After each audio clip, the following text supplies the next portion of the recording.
L'Espai Betúlia va acollir ahir la presentació del Premi Sant Jordi de novel·la Dies de frontera de l'autor gironí Vicenç Pagès. L'obra explica la història de dos joves de 30 anys i de la seva precarietat laboral i vital. A partir de la infidelitat del noi, l'autor aborda qüestions com la situació que viu aquesta generació amb dificultats per independitzar-se o com establir les relacions de parella. Es tracta del 13è llibre que escriu Vicenç Pagès, que ahir va presentar la seva novel·la acompanyat de l'escriptora badalonina Agnès Rutger.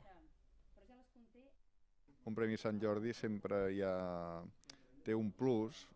De fet, hi ha gent que se'l compra cada any i té la virtut de fer que algunes persones et prenguin seriosament, no? Vull dir que tu pots haver anat escrivint llibres i no passava res, però quan guanyes el Sant Jordi sembla que hi ha gent que se sent culpable si no l'ha llegit, no? I això per mi doncs, és bo.